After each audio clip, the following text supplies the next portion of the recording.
E aí, pessoal, tudo bem? Tô sumido, né? Eu tô tentando gravar esse vídeo aqui há 3 dias e não consigo, porque eu tô com uma tosse crônica que simplesmente é incontrolável e ela vem no meio das minhas falas e estraga tudo. E pra poupar vocês disso, eu fui enrolando, assim, pra gravar esse vídeo. E.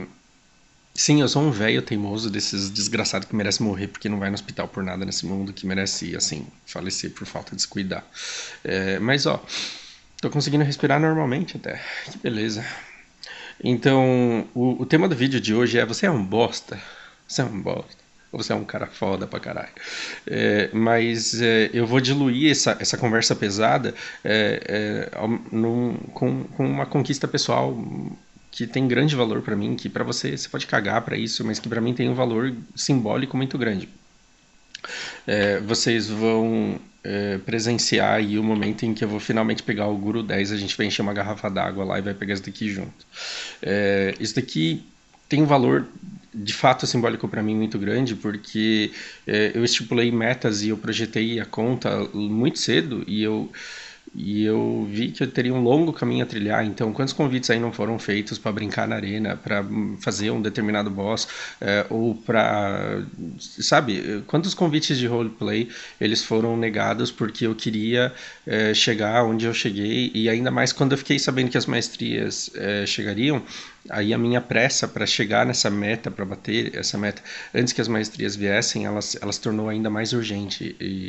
E enfim, lá atrás, muito para trás mesmo, eu falei que eu dividiria esse jogo em 3 jogos, e que eu me divertiria nele em 3 grandes etapas.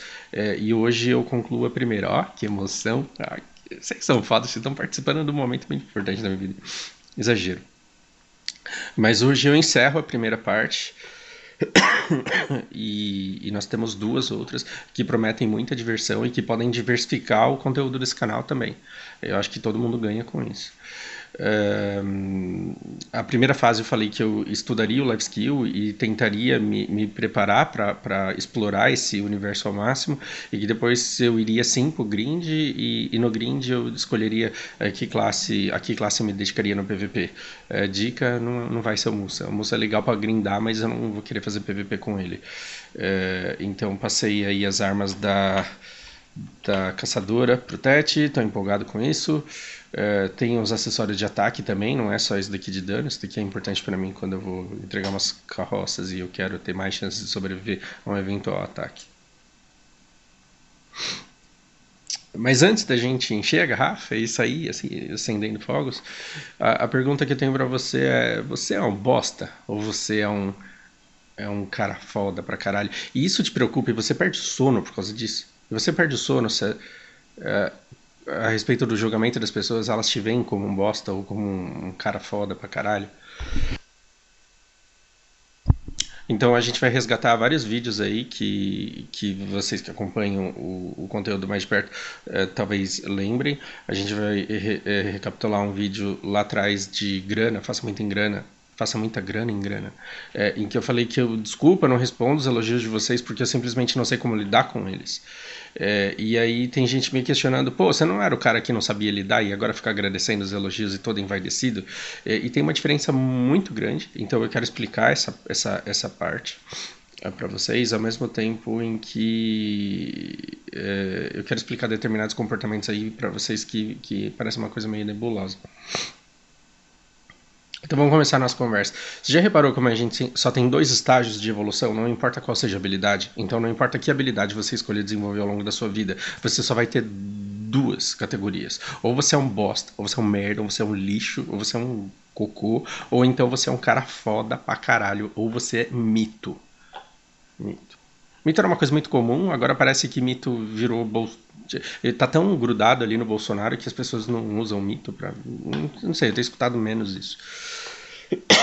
Mas assim, não é a palavra propriamente dita que eu quero atrair a atenção de vocês aqui, mas o conceito mesmo. Você vê um jogador de futebol, você já reparou como ou ele é um bosta, ou ele é um merda que só faz cagada, ou ele é foda pra caralho? E se você pegar um jogador foda pra caralho, se na final de um campeonato ele perde um pênalti, é depois de ter jogado 3 temporadas maravilhosamente, se ele perde um pênalti, ele cai imediatamente da categoria de foda, de mito, de Deus, ele cai pra categoria de bosta. Aí é porque ele nunca prestou. Eu sempre soube que esse filho da puta era um merda. O cara consegue um tricampeonato, praticamente. Não tô falando de jogador específico nenhum, não tem que associar, porque nem futebol eu acompanho, mas o cara consegue pro time dele lá um tricampeonato, aí chega numa partida, ele perde um pênalti, e as pessoas falam assim, sempre soube que era um merda isso daí, perna de pau, fazer melhor não quer fazer, né? Mas assim, o julgamento ele é muito rápido e ele varia só em 2 categorias, e isso é uma alucinação. Isso é isso é doentio querer jogar as pessoas, julgar as pessoas desse jeito. Porque se você acredita que uma pessoa ela é dividida entre ou foda ou merda pra caralho, então você acredita que ou a pessoa é honesta ou a pessoa é desonesta. E por isso que vocês não têm, vocês, eu incluso, não temos análise crítica dos políticos. Porque a gente acha que ou o cara ele é completamente honesto ou ele é completamente desonesto, a gente ignora todo o sistema que é corrompido. E aí você fica tentando classificar a pessoa, e aí a nossa briga é em questões de definição binária. Não, ele é mito, não, ele é um bosta, não, ele é um filho da puta, não, ele é honesto.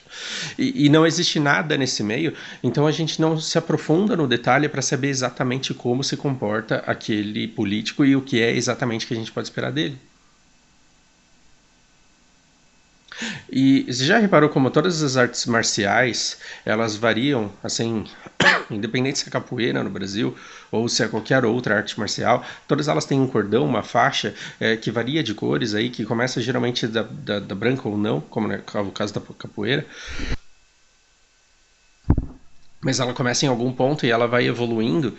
Então no karatê, por exemplo, você começa da branca e vai parar no infinito grau de faixa preta lá de determinada arte.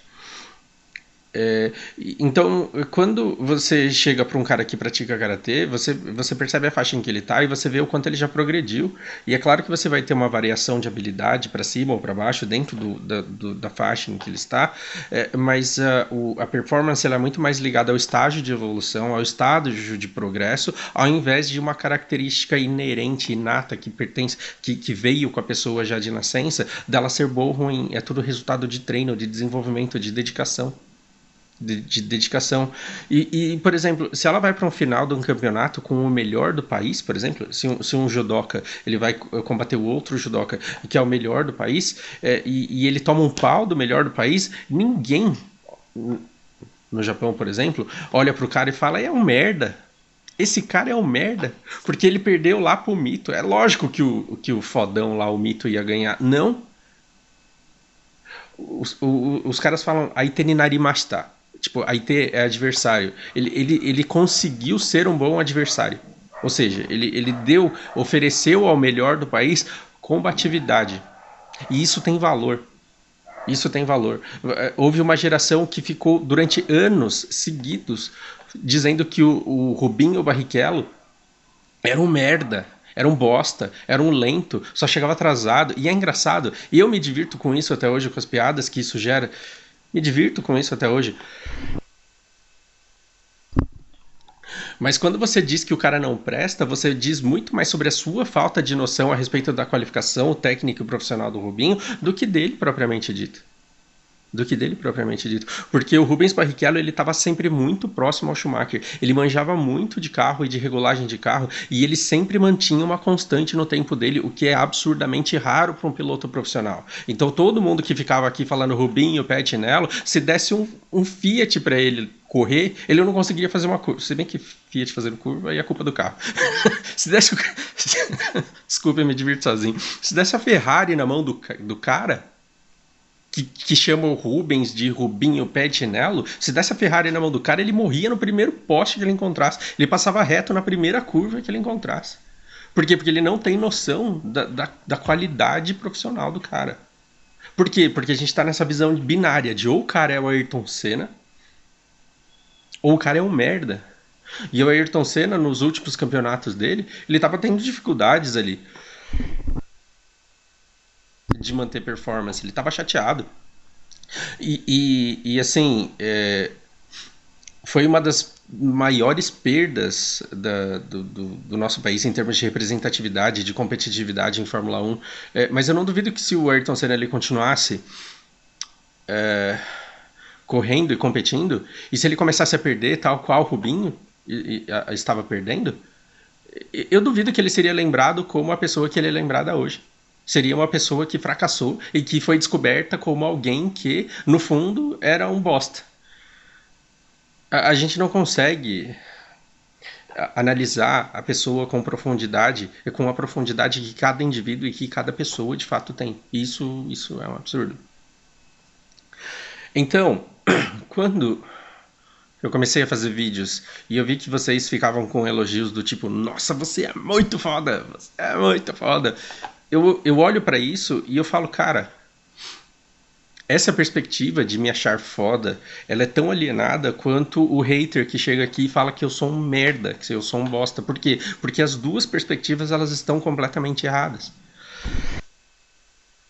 E se você falar que o cara é um mito, se você falar que o cara é foda, se você falar que o cara é lixo, e você não consegue explicar o porquê em detalhes, se é só porque ele fez um vídeo legal, se é só porque ele fez um bom trabalho alguma vez na vida dele, é porque você está tirando um recorte, você está tirando um retrato, pegando uma parte muito pequena e pouco representativa da vida dele para definir ele como um todo. Isso não faz o menor sentido. Então, quando eu digo que eu não sei me comportar, é porque vem uma pessoa aqui e fala: Nossa, você é foda demais, cara, e eu não me vejo assim, e eu não me sinto conhecido. E assim, a pessoa que me elogia sem me conhecer, ela não pode me enaltecer. Porque senão a pessoa que me ataca e me critica e me xinga sem me conhecer, ela também vai ser capaz de me derrubar.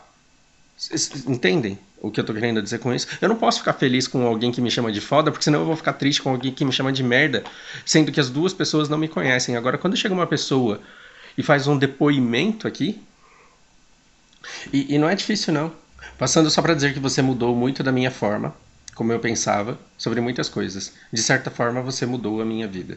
Comecei a assistir o seu canal por causa do BDO e acabei gostando muito de suas reflexões sobre diversas coisas. Acho seu conteúdo legal porque mostra a todos que é possível ser crítico e ter uma síntese de pensamento sem necessariamente ter um título de doutor ou sem ser um intelectual de renome. Então, parabéns, Fausto, por mostrar que pensar é um exercício, é uma arte livres. Tem depoimentos aqui que vão muito além de falar assim, nossa, você é foda. Tem depoimentos do tipo, você mudou a minha forma de pensar, você tornou a minha vida um pouco melhor, obrigado por esse vídeo, porque veio realmente no momento em que eu precisava. Então, eu estou disposto a fazer um vídeo que não vai ter valor para 98% das pessoas, para que 2% me mandem um feedback desses, maravilhoso. Sim, sim, então sim. Então, só respondendo a quem achou um absurdo eu ser um cara que supostamente, falsamente modesto, diz que não sabe receber elogio e que depois começa a pagar de estrelinha porque começa a agradecer todo o feedback que recebe. Quando eu falo de feedback, eu me refiro a essas histórias. Do tipo, seu vídeo pontualmente foi bom para mim porque essas determinadas palavras vieram num momento em que me causaram reflexões e me proporcionaram mudança. Esse tipo de feedback eu sempre vou me comover com eles, vou me emocionar e vou ser muito grato por a pessoa ter despendido tempo para escrevê-lo. Agora, falar você é foda é uma coisa desconfortável para mim porque eu não me vejo dessa forma. E eu acho que se você me vê dessa forma é porque você de fato não me conhece. Porque se você tivesse entrado na Sons of Ragnar e ficasse no Discord nosso lá pelas 11 da noite, quando eu termino de trabalhar e começo a jogar HOTS, você claramente veria que eu não sou essa pessoa zen e controlada e tranquila e boa que você acha que eu sou. Sob pressão eu me transformo, eu tenho os meus defeitos, eu tenho a minha dificuldade de enxergar coisas claras e óbvias, em assuntos nos quais eu acho que eu sei e eu sou um merda, um bosta, sim, usando as palavras de vocês, em que eu conheço muito pouco e eu acho que eu sei alguma coisa, e às vezes a minha limitação de visão não me permite reconhecer que eu estou errado e que a pessoa com quem eu falo sabe mais do que eu. Então nós todos somos um conjunto, nós somos uma maçaroca, uma mistura de forças e fraquezas, de conhecimento e de falta dele, de bondade, de ruindade também, porque todos nós somos bons e ruins ao mesmo tempo. E você não pode simplesmente taxar uma pessoa como boa ou ruim e dizer que aquela pessoa presta e que aquela pessoa não presta. A gente vai ter que ter um vídeo separado falando sobre mentira, porque isso é muito importante também. A gente- Porque enquanto você tem uma visão binária de julgamento das pessoas, você vai se decepcionar no primeiro erro que elas cometerem e vai invalidar tudo de bom que ela fez durante toda a vida dela. E sabe o que você vai fazer? Você vai se machucar a vida inteira e você vai cortar laços a vida inteira, porque nunca ninguém vai conseguir chegar ao final da sua trajetória, da sua vida, do teu lado, sem cometer nenhum erro e sem dar nenhuma mancada com você. E se na primeira mancada você falar essa pessoa é um bosta, aí nós vamos olhar em volta e nós vamos perceber que todos nós somos. Então a gente vive num mar de merda. E a gente literalmente vive num mar de merda, não. Então onde está o problema? Está na perspectiva de quem olha. Se você olha em volta e você só vê gente ruim, é porque a ruindade está nos seus olhos. E como nós somos uma maçaroca de bondade e de ruindade, a gente tem que pegar os nossos dois olhos e focar naquilo que é belo, naquilo que é bom. E é esse lado que a gente tem que explorar das pessoas. E tentar, se possível, aprender a conviver, ignorar, tolerar ou consertar o lado ruim das pessoas. Porque todos nós temos. Todos nós temos lados bons e ruins. Ó, tô puto pra caralho. Tô farpando pra caralho. Tô mesmo. O que mais eu tenho a dizer? Temos um mal entendido. Peraí que eu vou achar a print. Temos um mal entendido horrível em relação a essa imagem aqui, ó. Eu postei essa imagem na comunidade aqui do YouTube e, tipo, muita gente não entendeu. E aí algumas pessoas começaram a me elogiar muito sem saber quem eu sou, outras pessoas começaram a me atacar sem entender o que isso daqui significava. E eu tava tossindo demais e na fadiga demais para explicar tudo o que aconteceu. Mas teve um comentário que me chamou muita atenção, que é esse daqui, que eu estava supostamente pagando de santo e de bondoso e de caridoso, quando na verdade num vídeo que eu fiz a respeito de como defender o seu spot, eu defendi o uso de um recurso que muita gente abomina, que é o Karma Bom. Bom, não vamos falar sobre isso agora. E o que eu tenho a dizer é o seguinte.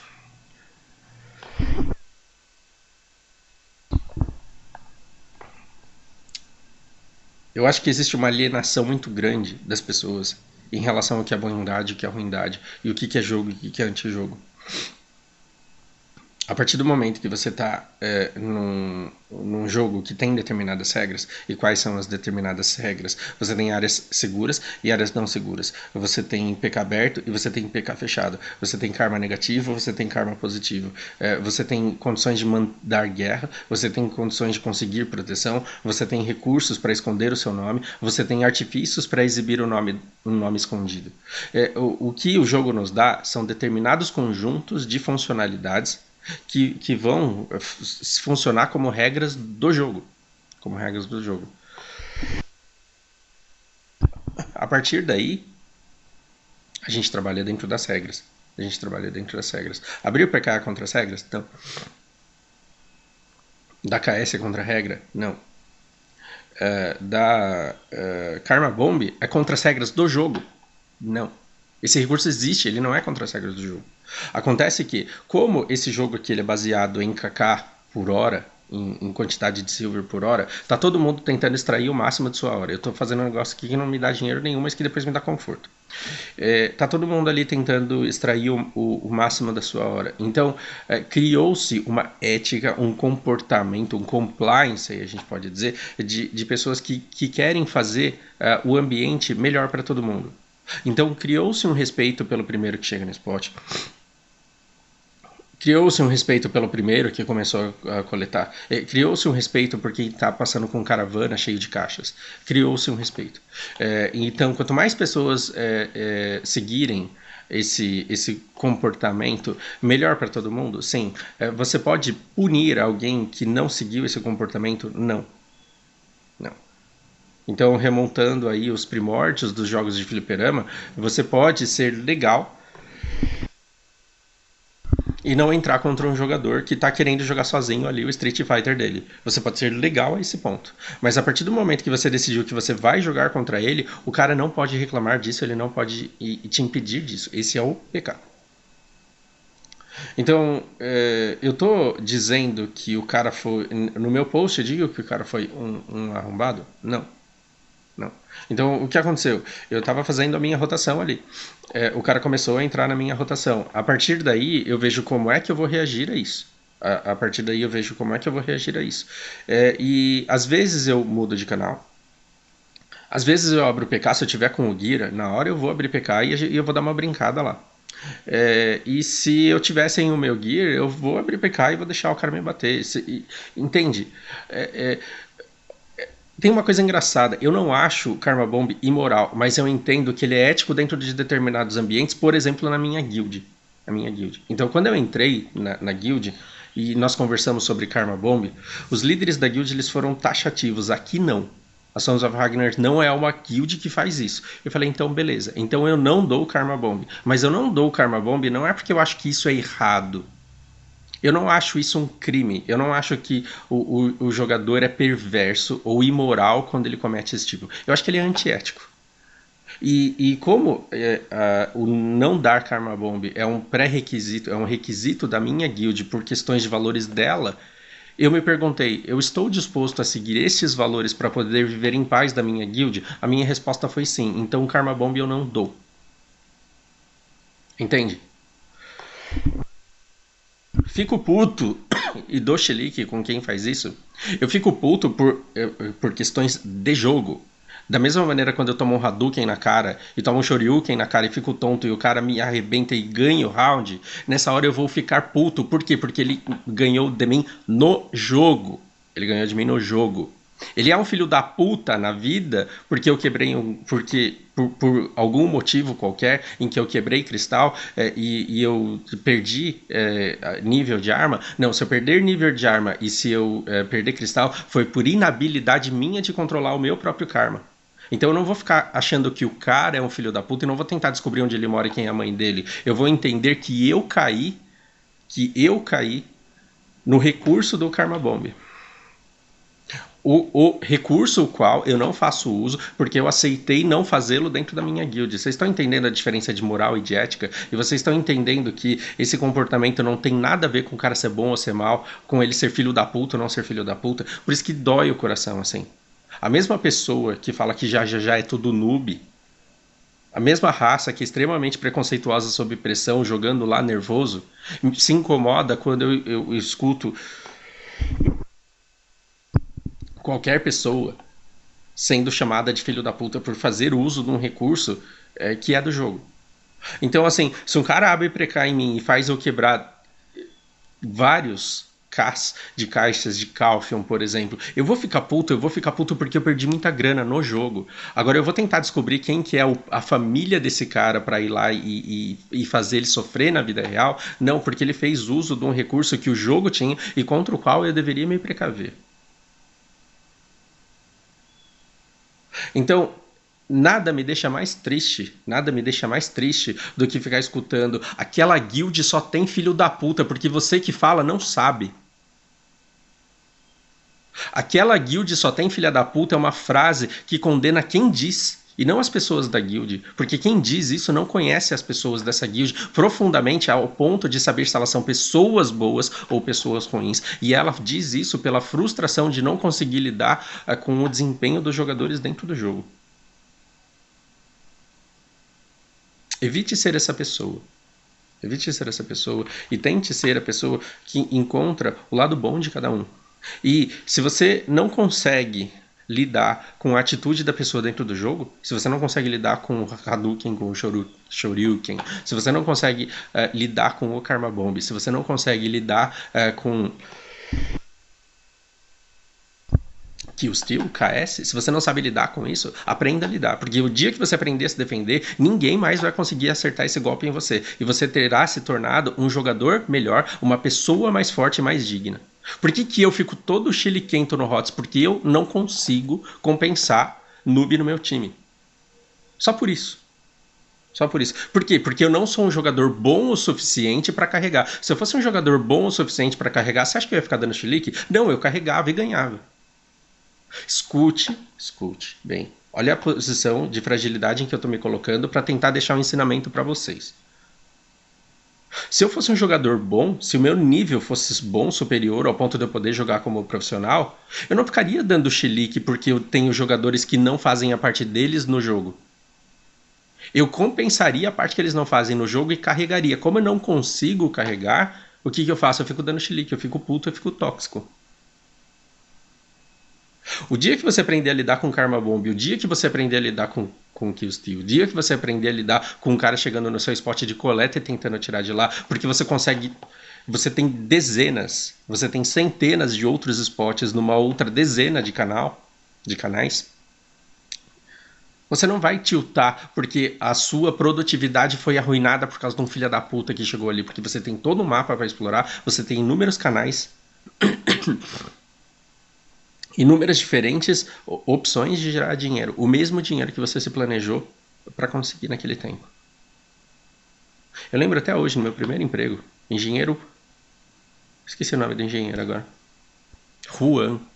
E eu já mencionei esse cara em outros vídeos. O dia que eu tomei um esculacho do meu chefe, ele chegou e disse, sabe por que ele dá esse chilique todo? Porque ele não sabe resolver. Se ele soubesse resolver, ele resolvia, ele não ficava gritando. Sabe o que você faz? Aprende a resolver, entrega um negócio resolvido, ele vai parar de gritar, ele vai ficar feliz com você. Profundo isso, né? A gente vai falar mais sobre esse assunto no próximo vídeo, que provavelmente vai ser de selva corporativa. Espero que fiquem reflexões, espero que tenha explicado. Ah, não, falta, eu preciso terminar a fofoca aqui. Enfim, tá acabando, não sai. Eu fiquei. O cara ficou tentando pegar o spot lá de Bear e ele, tipo, literalmente tava querendo me irritar.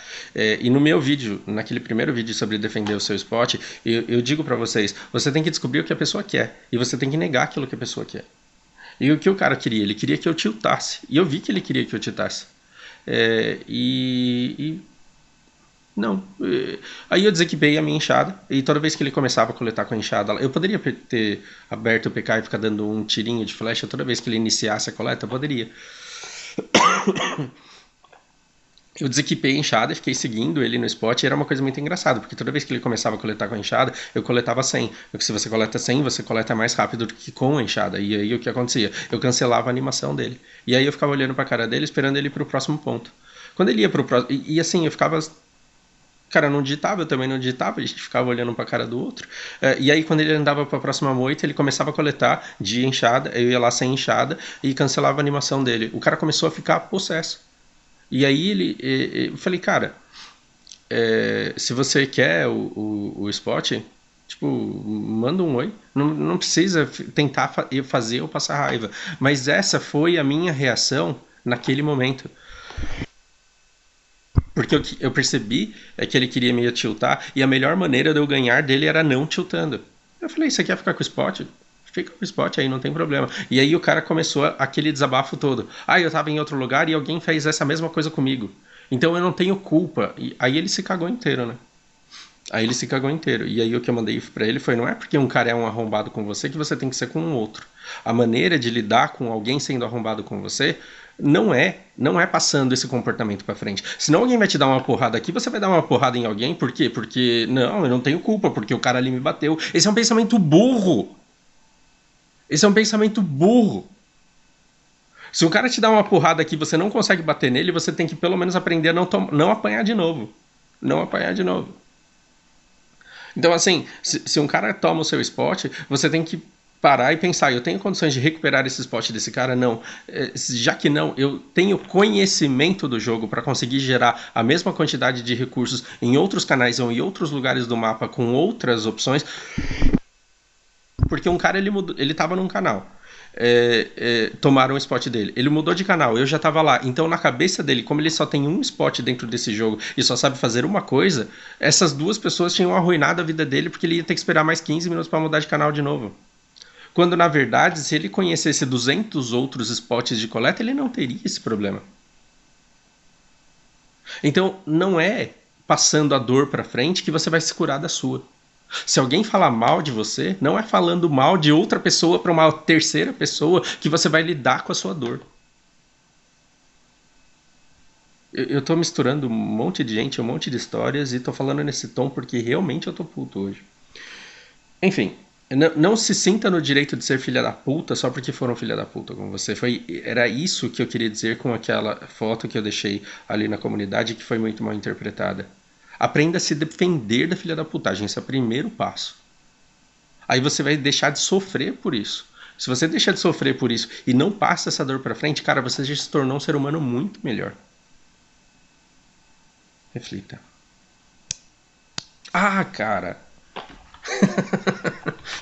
Meu Deus do céu. Então vamos lá.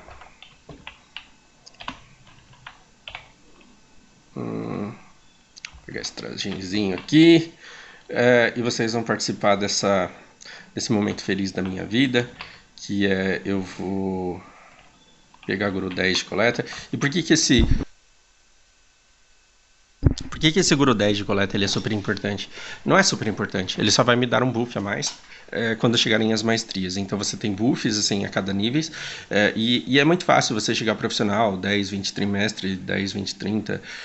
Só que, cara, chegar no Guru é um parto. E eu falei, como eu gosto muito de coletar, como provavelmente quando chegarem as maestrias a gente vai ganhar menos XP, eu já quero começar arrebentando, eu já quero começar com inchada TET, os buffs, os melhores que eu puder. Então eu tenho bastante item aqui guardadinho para quando chegarem os trajes para craftar. Eu tenho joias guardadas em outro lugar. Tem muita coisa aí que eu quero, que eu me preparei e que eu não fiz muito conteúdo porque nada é garantido. Eu não fiz muito conteúdo porque nada é garantido, mas que eu posso começar a mostrar para vocês pelo menos o que eu fiz até aqui. E esse Guru 10 de coleta é uma coisa que estava me incomodando, mas era uma meta que estava sendo muito cansativa de alcançar, sabe? Embora eu adore fazer coleta, chegar nesse nível aqui estava um desafio muito grande, porque estava me atrasando em todas as outras coisas. Processo dá dinheiro pra cacete. Tem outras coisas que dão dinheiro pra caramba, e tem coisa que é divertido no jogo, e eu tava deixando de fazer tudo isso porque eu tava nessa corrida para chegar logo nesse nível. Agora que eu cheguei, não que eu vá deixar de coletar porque é uma coisa que eu gosto de fazer, mas em termos de diversidade, diversão e de possibilidades, a gente vai crescer muito, vai conseguir muita coisa. E cá estamos. Cá estamos. Grande bosta, né? Não, pra mim isso daqui tem um valor enorme. Eu espero que vocês fiquem felizes aí por mim. E E por hora é isso. Talvez vocês me vejam menos em Bear, talvez vocês me vejam menos em spots de coleta, e talvez eu diversifique um pouco o conteúdo do canal, porque eu vou começar a fazer coisas que antes eu não fazia, e talvez eu aprenda nessa caminhada, e talvez eu queira compartilhar isso também com vocês. A gente não vai deixar de ter BDO no jogo, mas talvez esse canal ele saia só do que era exclusivamente life skill e vá para outros lugares dentro dele. Espero que vocês continuem me acompanhando, porque cada feedback que vocês me mandam fazem com que eu me sinta menos sozinho, e isso é muito gostoso. Bom, é isso. Até a próxima. Um grande abraço.